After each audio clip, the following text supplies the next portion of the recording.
Entonces, uno de los criados respondió diciendo, he aquí yo he visto a un hijo de Isaí de Belén que sabe tocar y es valiente y vigoroso y hombre de guerra, prudente en sus palabras, de buen semblante y el Señor está con él. Hola amigos, un saludo especial para todos, una vez más, de la familia Generación Cristo, de la comunidad Generación Cristo. Nos da mucho gusto saber que ustedes hacen parte, comparten esta información, los que están en el canal de YouTube. Ya estamos llegando a 463. Les saludamos y qué bueno que sigan aquí y que sigan compartiendo esta información que nos sirve para la vida práctica. Recordemos que el modelo de Dios fue diseñado para que aprendamos a vivir en este mundo. Cuando ustedes leen las normas, las leyes, preceptos, estatutos y mandamientos que Dios le dio al pueblo de Israel, fueron normas de convivencia. Fueron normas de convivencia. Cómo convivir, cómo actuar. Los primeros 5 mandamientos del decálogo tienen que ver cómo relacionarme con Dios y los otros 5 tienen que ver cómo no faltarle al prójimo. Así que Dios sí tiene un interés en que nosotros aprendamos a vivir en este mundo. No podemos renunciar a las posibilidades que pudiésemos lograr a expensas de una respuesta eterna. Sé que esto que estoy diciendo le cuesta trabajo a muchos entender, pero es una excusa no lograr ser todo aquello para lo que Dios me posibilitó, porque me resigno o me conformo, que es en la vida eterna donde alcanzaré el cenit de lo que puede ser mi vida. No está escrito así. Lastimosamente, aquí hablamos de algo que se llama la coherencia bíblica. La coherencia bíblica es que si yo practico una fe y una doctrina y utilizo un texto de soporte para enseñar, como en nuestro caso el Antiguo Testamento, y vengo con esa línea y empalmo que desde el Antiguo Testamento estaban las profecías, la ley de Moisés, los salmos y los profetas, y ahora me encuentro con un Nuevo Testamento, no puedo romper la coherencia bíblica. No puedo renunciar totalmente a la coherencia bíblica. ¿Por qué? Porque lo que vemos en los primeros libros es que a un Dios lleno de bondad y de amor, muy consciente de un ser humano que tiene necesidades y que tiene que abrirse un espacio. El mismo Jesús, nuestro Señor Jesús, nuestro Maestro de Maestros, nos enseñó cuando vemos los 3 años y medio cercanos de ministerio que él tuvo. Todo su ministerio estuvo centrado en el necesitado. Todo su ministerio estuvo centrado en la bondad, en el amor, en el servicio, en la entrega incondicional, en aprender a gestionar nosotros mismos. Sus enseñanzas fueron muy claras y era que aprendiéramos a tener una salud mental y una vida interior llena de servicio y de humildad. Por eso muchas veces dijo, ejemplo os he dado para que hagan lo mismo, como cuando lavó los pies a sus discípulos, dándoles a enseñar sobre la necesidad de controlar el ego, el egocentrismo. Y cuando nos dijo que aprendiéramos de él a ser manso y humilde de corazón. Voy a colocar algo que no está ahí, pero que les aseguro que es así y que ya la neurociencia lo estableció. Si tú aprendes a regularte, si tú aprendes a entender y no creer que todo el mundo está en contra de ti, que todo el mundo quiere atacarte a ti, que todo el mundo conspira contra ti, entonces baja los guantes y no vives reactivo peleando a toda hora. Cuando él dice manso y humilde, quiere decir una persona que sabe entender el contexto, que no es arrogante, ni soberbio, ni egocéntrico, psicótico, controlador y que siempre quiere tener la razón, sino que es alguien que no tiene ni siquiera derechos y que se inclina para servir. Con eso evitarán úlceras cáncer de estómago, hipertensión, enfermedades psicosomáticas y tendrán paz. Es la mejor cátedra de neurociencias que jamás en la historia alguien haya dado. Cuando leemos la historia que acabamos de leer sobre el rey David, que en ese momento no era rey David, nos damos cuenta que su origen fue muy humilde, que su origen, él era pastor de ovejas, ¿de acuerdo?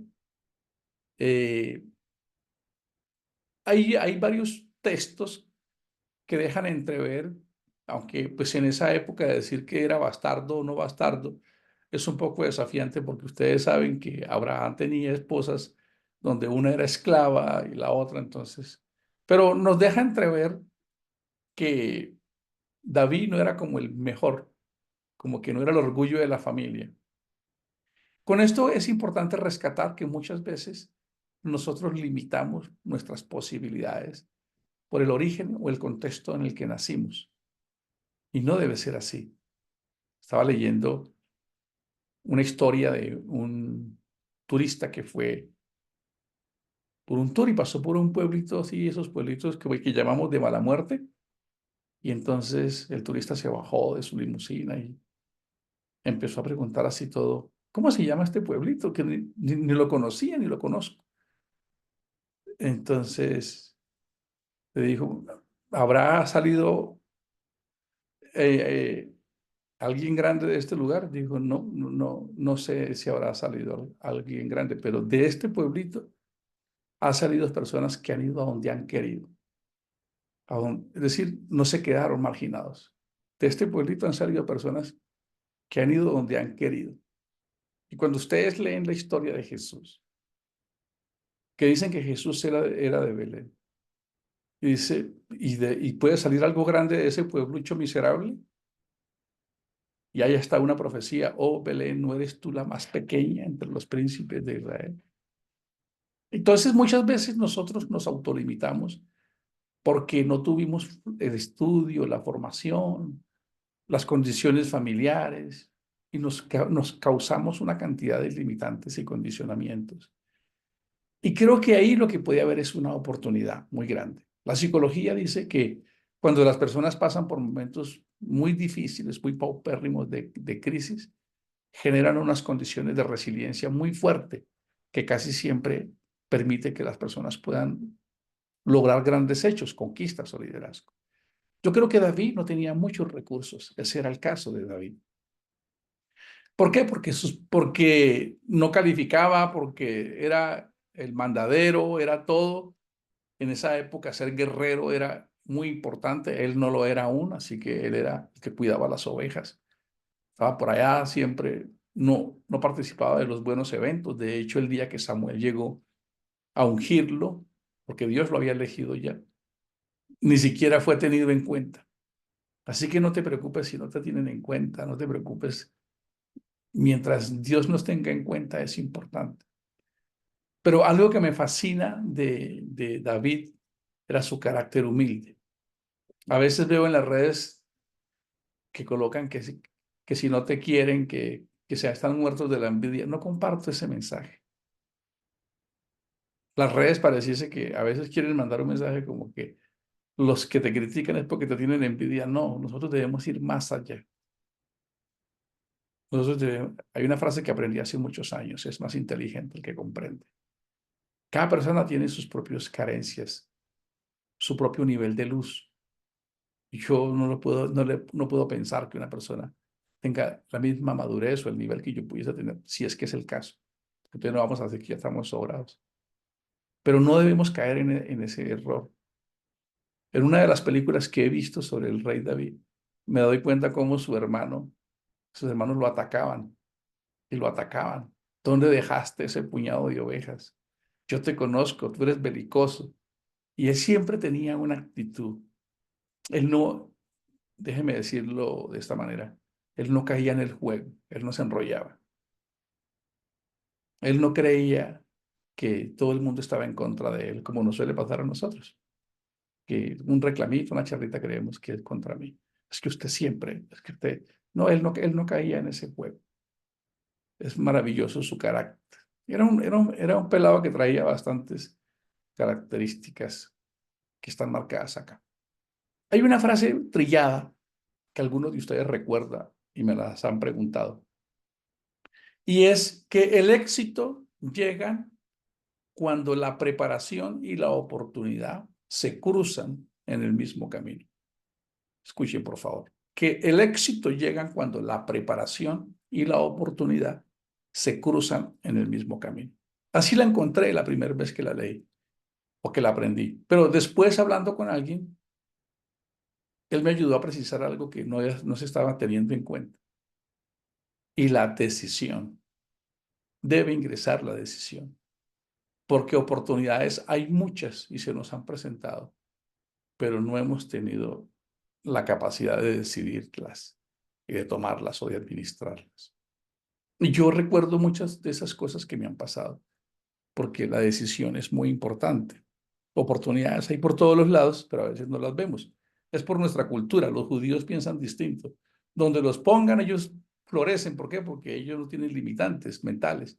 Nosotros siempre estamos diciendo, y es cultural, es por la cultura, por la culpa y todos estos miedos que nos puso el sistema religioso y la misma forma de crianza y cultural. Recuerden que ayer hablábamos que un niño tiene una capacidad, el niño trae intrínsecamente la capacidad de aprender casi todos los idiomas. Un bebé tiene una capacidad de aprendizaje impresionante. Ayer lo ratificaba escuchando un estudio en neurociencia. Y si a ese niño se le instaló cosas negativas sobre el miedo, sobre la vergüenza, sobre el grito, sobre la pataleta, sobre lo que él vio, eso no lo vamos a sacar de nuestro cerebro, lo podemos reemplazar con nuevas experiencias. Entonces hay una cantidad de limitantes en el ser humano que lidiar consigo mismo se ha convertido en el más grande de los desafíos. Entonces, cuando se presentó una crisis, ustedes lo recuerdan, que el rey Saúl entró en una depresión. Algún día hablaremos de eso. El rey Saúl entró en una depresión impresionante y no lograba controlarse y entró en pánico y en miedo y una cantidad de cosas y no se hallaba, ¿sí? Antiguamente lo llamaban la bilis negra. En los libros de psicología dice que cuando la persona se deprimía, pensaba que estaban poseídas por un espíritu, que no sabían qué era la depresión, que era ese desazón de la persona que no sabe estar, que no sabe, Dios mío, ¿qué hago? Me superó esto. Eso le pasó al rey Saúl. Y la musicoterapia ya existía en esa época. El rey David es en medio de la soledad y en medio de un mundo que pareciese no brindarnos nada, donde nosotros debemos hacer que el tiempo cuente. David en sus noches y en sus tardes se pudo haber dedicado a ver maripositas, a contar los grillos, a ver el sol y la brisa y dejar que los días pasaran. Pero David sabía que tenía que aprovechar cada momento y sus recursos. Así que David escogió dos cosas. Él escogió inicialmente algo en que se destacó, que fue una de las recomendaciones de la que hablamos la vez pasada. Encuentra algo en lo que te destaques, en lo que seas el mejor del mundo.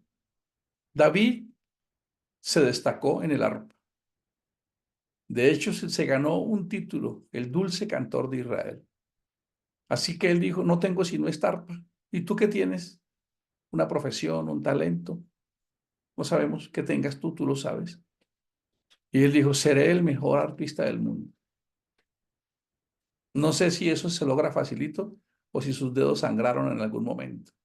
Hubo dolor, disciplina, que es lo que a veces no queremos hacer, exigirnos e ir más allá. Pero casi siempre sabemos que para lograr eso se necesita exceder las expectativas, una disciplina férrea, una coherencia en la acción, una entrega, un enfoque. Y un día se presentó esa crisis y dijeron, traigan a un terapeuta musical, traigan a un musicoterapeuta. Y es ahí donde viene el segundo punto recomendable, y es la inteligencia social. La inteligencia social es parte del primer mandamiento, de la fórmula del éxito. Ama a Dios y al prójimo, al prójimo. Debes convertirte en un experto en el prójimo. Todos debemos ser expertos en el prójimo, en saludarlo, en reír con ellos, en estar atento. A veces nosotros cerramos las puertas por nuestra forma de ser. Y qué señor tan amargado ese señor. El domingo está diciendo gozo, gozo, pero en el día a día no es así. Y hay una mega habilidad que está dentro de... Le cambiamos el nombre al término inteligencias superiores, que es algo que Dios nos ayudó a diseñar aquí en Generación Cristo. Lo cambiamos. Ya no lo vamos a llamar inteligencias superiores. Lo vamos a llamar sabiduría superior, que es ame a Dios, ama al prójimo y ámate a ti mismo. Ahí está la fórmula para ser exitoso. David era experto en eso. No solamente se destacaba en un talento, no solamente tocaba como los dioses, sino que conectaba con la gente. Tenía una capacidad que cuando se sabía vender tan bien, como se destacaba tan bien, ¿y cómo nos podemos destacar? Yo le decía a los jóvenes una vez, por ejemplo, yo tenía muchas dificultades con la puntualidad. Aún las sigo teniendo, pero me esfuerzo demasiado con un cliente o con alguien. Y debemos exceder las expectativas siempre en algo para que las personas digan, wow, esta persona es confiable, esta persona es excelente, esta persona... Si una persona trabaja en una empresa de tomates, si una persona trabaja en una empresa de que sea, es panadero. Me estaba acordando de un amigo que conocí cuando yo era vigilante en Cafán, hace 34 años. Él creía que hacer el pan era servirle a Dios. Lo recuerdo cada nada, decía, y él decía así, es que yo hago el pan la gente se alimenta con esto. Y ese pan quedaba muy rico, porque como dice Kung Fu Panda, para hacer algo especial, solo hay que creer que es especial. Si yo soy, si yo decido una profesión, yo debo ser un maestro en esa profesión. Debo ser especialista. No debe haber alguien como yo. Si tú cultivas tomates, que siempre me gusta mencionar los tomates o el aguacate, o haces no sé qué cosa, peluquería, lo que sea, arepas, software, lo que sea, tienes que hacerlos como los dioses, como lo hizo, como lo hizo David, y no romper esa historia. Ser excelente en el postservicio para que te vuelvan a llamar. En las relaciones. Es que es tan agradable cuando uno habla con Winston, con Campillo, con Jenny, con William. Es porque lo estoy leyendo aquí. Llámenlo otra vez. De pronto en una conversación ellos están diciendo, mira, necesito que me presten un servicio. Digo, no, llámate a Jenny. Ah, no, yo conozco a Campillo. Ese señor vende una crema para el dolor de tobillo impresionante. Eso le pasó al rey David. Todo se lo dejamos a Dios y no es así. David tenía que ser un maestro. Y cuando Saúl dijo, necesito un músico, los consejeros le dijeron, sí, traigan a un músico. Surge esta perla, esta joya de la corona que acabamos de leer acá. Y Saúl respondió a sus criados, buscadme pues ahora alguno que taña bien y traédmelo. Escuchen. Y aquí me hay algo que me parece increíble, que lo descubrí solo hasta esta mañana porque creo que he predicado muchas veces de estos. Dice, entonces uno de los criados, escuchen, uno de los criados, wow, no fue que fue el vicepresidente, no fue que fue el gobernador, era una persona sencilla que estaba tan convencido de tu talento, de tu liderazgo, que se arriesgó. Porque cuando le hemos criado ahí, no le damos la fuerza. ¿Saben el poder que tenía un criado en esa época de opinar con un rey? ¡Oh! Está loco. Además, el criado no se iba a arriesgar porque si no le creían, perdía credibilidad. Pero era tan excelente lo que David hacía que ese criado, en vez de considerarlo un riesgo, lo consideró una oportunidad. Si yo recomiendo a fulano en eso, voy a quedar como un príncipe. ¿Cómo les parece? Así que dice que un criado, yo no sé cómo haría para hablar porque la Biblia no narra esos detalles. No es como ahorita, así que las peleas. Hoy en día tengo una amiga que dice a los empleados hay que ponerles tobogán, hay que ponerles todo, no se les puede llamar la atención, hay que hacerles porque hoy en día se deprimen por todo. En nuestra época nos despedían. Yo no creo que ese siervo haya dicho, ¡hey, Saúl! Tuvo que haber roto muchos protocolos internos y él mismo para que ese siervo pudiese hablarle al rey y decirle, conozco a alguien, yo tengo la solución. Se llama, conozco a un muchacho que sabe tocar como los dioses. Es que esa señora hace unos ponqués, hace unas figuras. Esa señora tiene una forma Estaba leyendo en un libro que se llama Descubra sus fortalezas, sobre las señoras que arreglaban los cuartos en esos hoteles. Y decían que los niños dejaban los muñecos tirados en cualquier lado. Y ellos se los colocaban de frente, bien organizaditos, en la cama para que cuando el niño ingresara, el niño pensara que el muñeco la pasó bien, que estaba sonriente. Esto es innovación. Esto es sentarnos a pensar y no dejarle todo a Dios.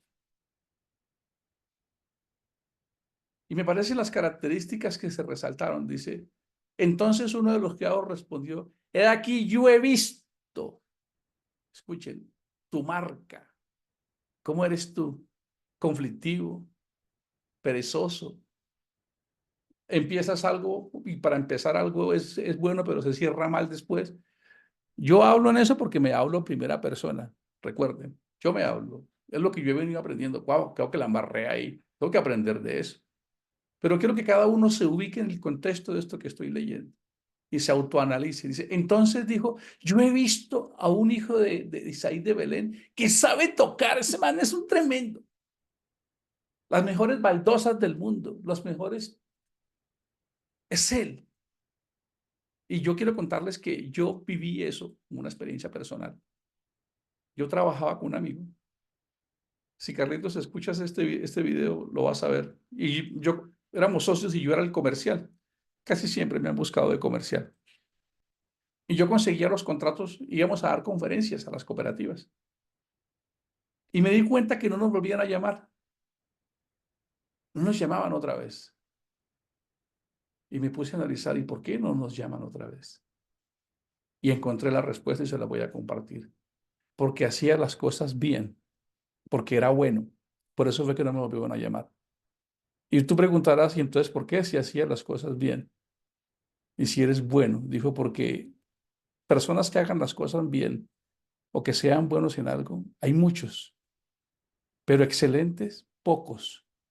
Y si hay 20 personas que hacen las cosas bien o son buenos en algo, pues un gerente dice, pues como todos son buenos, trae a otro para variar. Pero si donde tú vas, desde que te levantas en la mañana, dice, hoy debo poner mi marca, como lo dijo Salomón, pone tu ADN a esto. Dice, no, llámenlo. Y eso lo he venido experimentando en esta época en especial. En esta época dije, no me voy a ir. ¿Y por qué? Porque andaba desenfocado en 50,000 cosas, persiguiendo como 4 conejos a la vez. Y sería bueno, oportuno que tú te evaluaras cuántos conejos estás persiguiendo, porque perseguir 4 conejos es no perseguir ninguno. Entonces, el chino ese sabe tocar el arpa, pero además es valiente, él es valiente. Pero dice algo que es extraordinario. Es prudente en sus palabras. Escuchen eso. Una persona prudente en sus palabras. Es una persona que siempre van a decir, no, lo puedo llevar y no me voy a arriesgar. Es prudente en sus palabras. Miren todo lo que hay aquí, talento, temor de Dios, disciplina, una autorregulación de sí mismo, experto en la inteligencia social porque esa persona lo recomendaba, tenía un afecto impresionante y cierra con la de oro. Y además es un hombre fiable porque es un hombre de Dios. Es un hombre de Dios. Dios siempre está con él. Entonces repasemos. ¿Era qué? Talentoso. El tipo era talentoso. Dice, sabe tocar, es valiente y vigoroso, no es un perezoso ahí que ni llega, ni se embolata y se pierde. Es un hombre de guerra. Claro, ya David había matado, estaba entrenando cada nada con su onda para pegarle a un cabello a 30 metros, de buen semblante, y el Señor está con él. Por eso hay una frase que dice, tú eres el arquitecto y constructor de tu propio destino. Nos vemos en el siguiente episodio. La paz del Señor.